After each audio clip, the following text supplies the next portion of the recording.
Ready?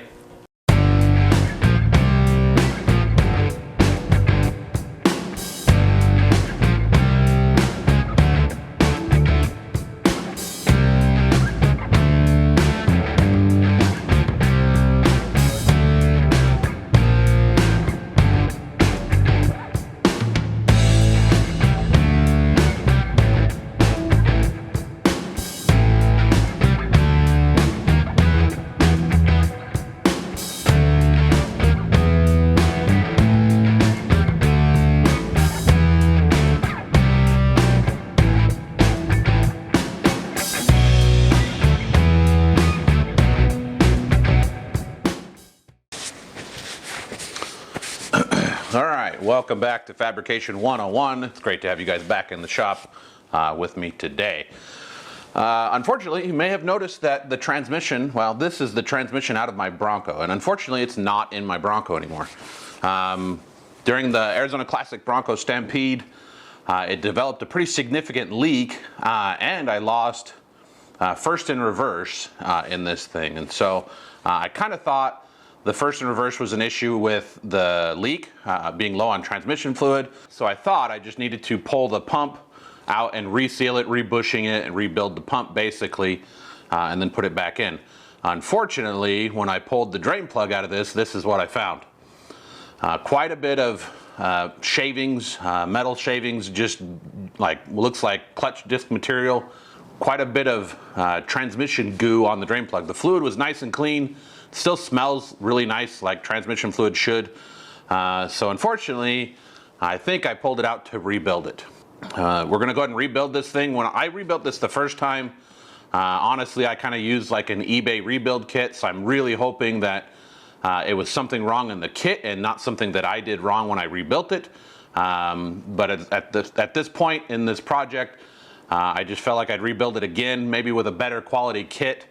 Unfortunately, that means you have to have a new torque converter because it's really hard to clean all that crap out of the torque converter. I'm hoping that I can clean out my valve body because it is an expensive valve body. It's a reverse manual valve body from Art Car. I want to say it was like $700 when I bought it. So hopefully I can get that thing cleaned out well enough to use it because I'd rather not buy a new one. So anyway, we're going to get this thing torn apart. Hopefully my rebuild kit will be here shortly or before I get this completely torn apart, and then we can start the rebuild process.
Bad news. We were in the middle of tearing this thing down and everything was looking pretty okay, and I wasn't really finding any like smoking guns as anything was terribly wrong.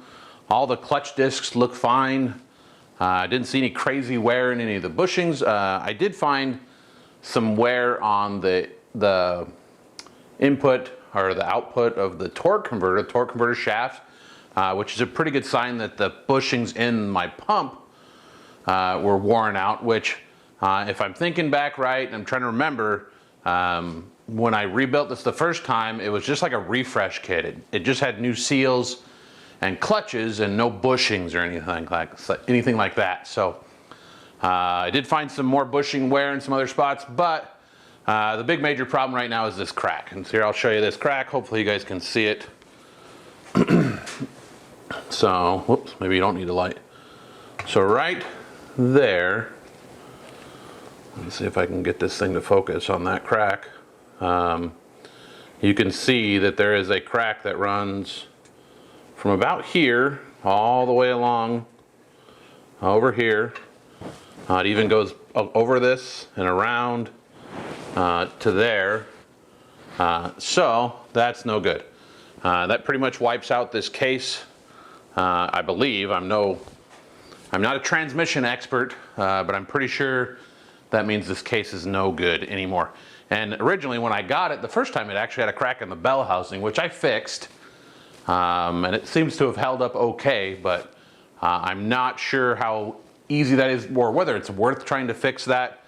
So I guess I'm either looking for a core or I need to just suck it up and buy a transmission. But the problem is now I don't even have a core to turn in for a machine or for a transmission. So we'll pick this back up probably after a bit and see what I figure out what to do on this thing.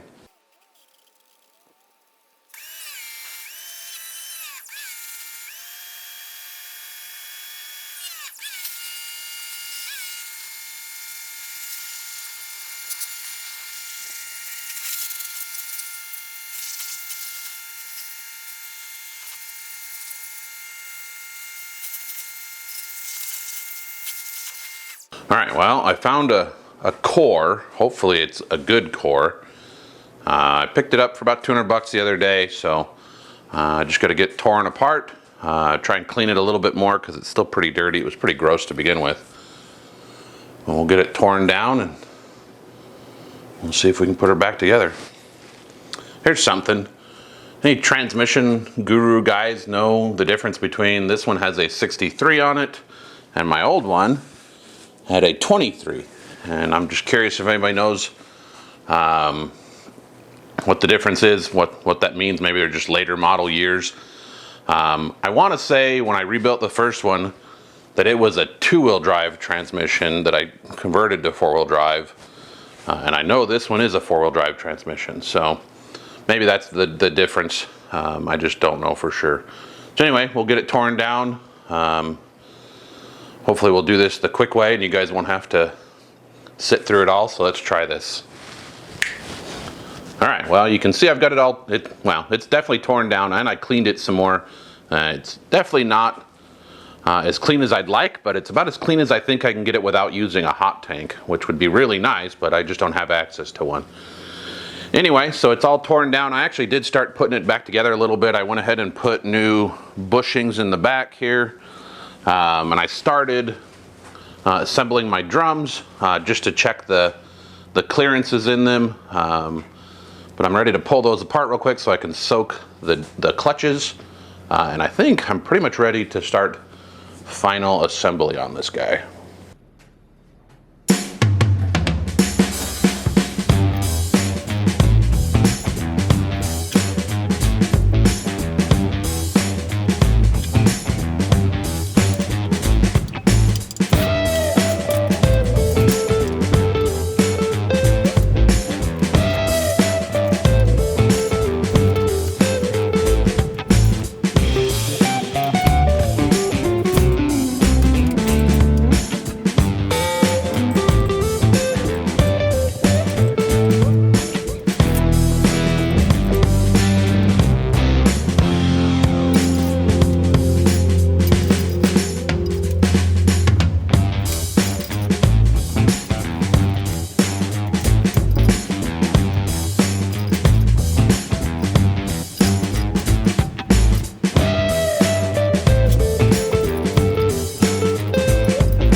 All right, well, transmission is all back together and pretty much ready to go in.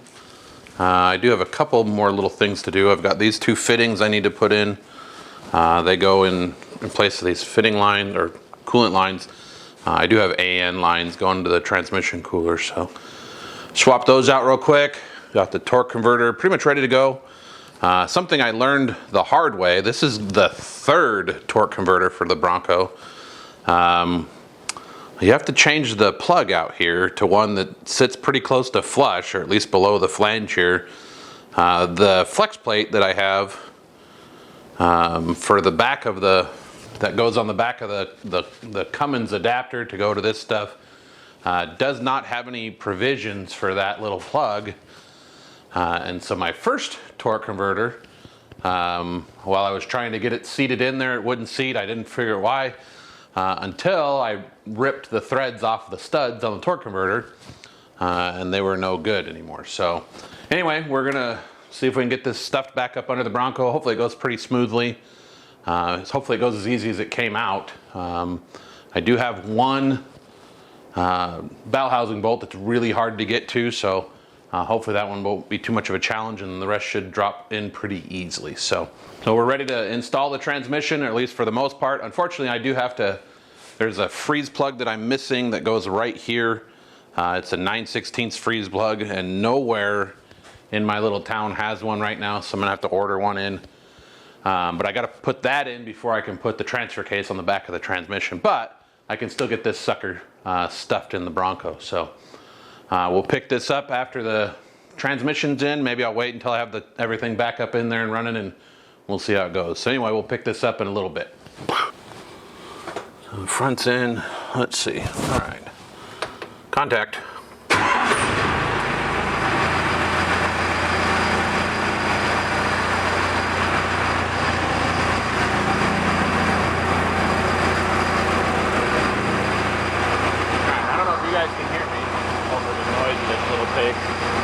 We're gonna go ahead and try it. I put it in reverse first.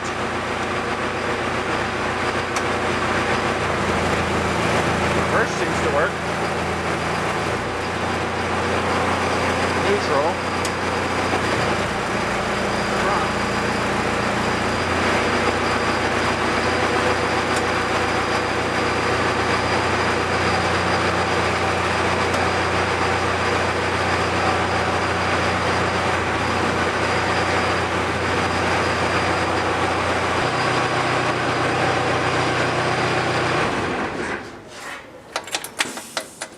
Well, I'm pretty sure I need to go get more transmission fluid because I just put in my last 2 quarts and it's still not even on the dipstick. So anyway, that'll be it. I think I'm pretty much done. Everything seemed to be working just fine in there.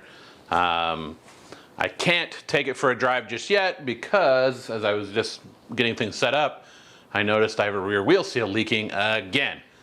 I don't know what's going on back there, why I have such a problem with those, and I think it's just the axle flanges. The axles are brand new, so maybe the hubs got chewed up at some point by somebody else. I don't know. Thank you guys so much for tuning into Fabrication 101. I hope to see you guys in the next video where we'll be working on the rear suspension on this thing again. And in the meantime, do me a favor, do yourself a favor, and go build something. Horse walks into a bar. Bartender says, "Why the long face?" Grasshopper walks into a bar. Bartender says, "Hey, we serve a drink named after you." And the grasshopper says, "Really? You serve a drink named Steve?" 3 guys walk into a bar. The 4th one ducks. You know, it took me a long time to get that joke.